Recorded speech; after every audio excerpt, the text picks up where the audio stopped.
Leo jeshi la polisi kwa Mwanza tunapenda kutoa taarifa kuhusiana na matukio mawili kama ifuatavyo. Tukio la kwanza ni tukio linalohusu mtu mmoja ambaye ameshikiliwa na jeshi la polisi katika mkoa wa Mwanza kwa kutoa taarifa za uongo kwa jeshi la polisi, lakini kwa ndugu na jamaa na marafiki zake kwamba alikuwa ametekwa. Kwamba jeshi la polisi katika mkoa wa Mwanza linamshikilia na linaendelea kumhoji mwanamke ambaye anafahamika kwa jina la Loveness Daniel Kisile. Huyu ana umri wa miaka 30 na ni mkazi wa mtaa wa Temeke katika kata ya Mandu wilayani Nyamagana. Mwanamke huyo ameshikiliwa kwa tuhuma za kutoa taarifa za uongo kwa mume wake, ndugu zake, kuwa ametekwa na watu watatu wa jinsia ya kiume ambao walieleza kwamba walikuwa wakitaka fedha kiasi cha shilingi milioni 10 ili wasiweze kumdhuru na kuondoa ujauzito wake. Taarifa ambazo hakika hazikuwa za kweli na zilisababisha kuzuka kwa taharuki kwa mume wake, lakini kwa familia nzima jamii, huku zikisababisha jeshi la polisi kuhangaika usiku kucha likimtafuta mwanamke huyo ambaye alidai kwamba alikuwa ametekwa kwa lengo la kunusuru maisha yake. Awali mwanamke huyo amekuwa akimueleza mume wake kwamba yeye alikuwa ni mjamzito, ujauzito wa watoto mapacha watatu, na mume wake alikuwa akiamini hivyo hadi tukio la utekaji linatokea au linafahamika katika mazingira ya familia na jamii na kwa jeshi la polisi. Tukio hilo limetokea tarehe 24 mwezi wa 9 mwaka huu, ambapo ilikuwa ni majira ya saa 5 za usiku huko katika mtaa wa Temeke, kata ya Mandu, wilaya ya Nyamagana, ambapo mtuhumiwa huyo Loveness Daniel Kisile alitoa taarifa hiyo ya uongo kwa kupigia simu mume wake aitwaye Hosea Joel Lusigwa kwamba ametekwa na watu watatu wa jinsia ya kiume ambao walikuwa wakitumia usafiri wa pikipiki na gari,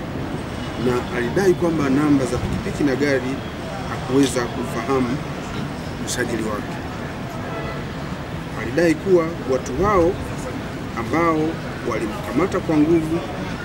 na kumfunika uso kwa kutumia mfuko wa sulfate usoni ili wasiweze kutambulika kwa wepesi, na kudai kuwa waliondoka naye na kwenda naye sehemu ambayo yeye alikuwa haifahamu. Taarifa hizo ziliripotiwa kituo cha polisi Nyakato, na mume wa mtuhumiwa akidai mke wake ametekwa na watu wasiojulikana, na watekaji hao wamemtaka watumiwe fedha kiasi cha shilingi milioni 10 kama ambavyo nimesema, na kuwa kama wasingetuma pesa hizo basi wangeweza kumchoma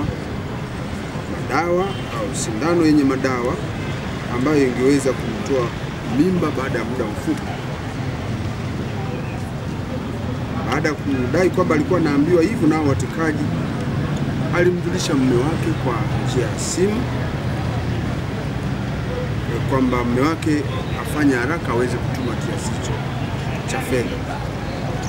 Hata hivyo, kwa kuwa mwanamume tayari alikuwa amekwisha ripoti taarifa hizo kwa kituo cha polisi, na tayari jeshi la polisi mkoa wa Mwanza lilikuwa linafanya ufuatiliaji, liliendelea kuweka mtego kuhakikisha kwamba linawakamata watuhumiwa wale wote ambao ilikuwa inadhaniwa kwamba ndio walikuwa wanafanya tukio hilo la utekaji. Baadaye, wakati ufuatiliaji wa tukio hilo unaendelea, ndipo mwanamke huyo huyo mwanamke ambaye anaitwa Loveness Daniel Kisile aliyedai kwamba alikuwa ametekwa, aliweza kupatikana akiwa salama na nguo zake akiwa amezichana yeye mwenyewe huko katika mtaa wa Meko, kata ya Buzuruga, katika wilaya ya Ilemela.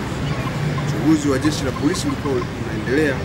ulifanikisha kumkamata mwanamke huyo. Baada ya mwanamke huyu kuwa amekamatwa na jeshi la polisi na kuanza kufanyiwa mahojiano, dalili zake baada ya kuwa tunamhoji, ilionekana kwamba taarifa alizokuwa akitoa hazikuwa na uhalisia, kwa sababu alidai kwamba wakati huo tayari ule ujauzito wake ulikuwa umeshaharibika, na akadai kwamba vile vichanga vilivyoondolewa katika tumbo baada ya kuwa vimetoka baada ya kuchomwa sindano tayari vilikuwa vimechukuliwa na wale watuhumiwa ambao walimteka na kutoweka navyo katika mazingira ya kutatanisha, kwenda navyo kula alipokuwa kufaa. Basi baada ya taarifa hizo, jeshi la polisi tukamwangalia, tukajenga mashaka kuhusiana na taarifa hizo ambazo alikuwa akizitoa. Kutokana na hali hiyo, jeshi la polisi tulimchukua mwanamke huyo Loveness Daniel Kisile na kwenda kumfanyia uchunguzi katika hospitali ya Sekoture, ambapo baada ya uchunguzi wa kitaalamu iliweza kubainika kwamba taarifa alizokuwa akitoa mwanamke huyo hazikuwa na ukweli wowote, kwani ilionekana kwamba mwanamke huyo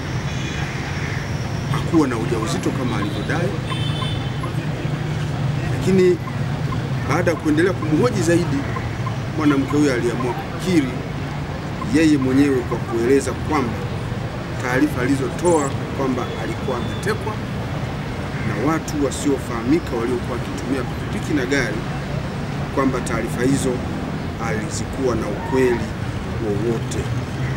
Hivyo alisema taarifa hizo alizotoa zilikuwa za uongo. Aidha, mtuhumiwa baada ya kuwa ametoa taarifa hizo aliweza kufanyiwa mahojiano tena juu ya taarifa za kutekwa kama alivyowapatia wako pamoja na ndugu kwa ujumla. Aliendelea kukanusha kuwa taarifa hizo zilikuwa na ukweli wowote, na alieleza kuwa alifanya hivyo ili kumdanganya mume wake na wakwe zake ili waendelee kumwamini na waweze kutoa mahali nyumbani kwao, na pesa alizokuwa anadai zitumwe alikuwa anazihitaji kwa manufaa yake yeye mwenyewe. Baada ya kumhoji hivyo, mwanamke huyo aliweza kushikiliwa, na kwa sasa tunaendelea kumshikilia katika kituo cha polisi kwa ajili ya uchunguzi zaidi. Ndugu waandishi wa habari, jeshi la polisi katika mkoa wa Mwanza linatoa onyo kali kwa wananchi kuacha kutoa taarifa za uongo kuhusu matukio ya uhalifu, hasa yanayohusiana na vitendo vya kihalifu vya utekaji, kudhulumiwa au kufanyiwa ukatili kwa lengo la kuficha ukweli au kujipatia huduma na msaada wa kifedha kutoka kwa watu mbalimbali, kwani matukio hayo yanaleta hofu na taharuki zisizo za msingi kwa jamii. Jeshi la polisi mkoa wa Mwanza hatutasita kuchukua hatua kali kwa mtu yote anayejihusisha na matukio kama haya. Ili kuwa mwanafamilia bora wa Global TV, usisahau kusubscribe, like, kushare na kucomment.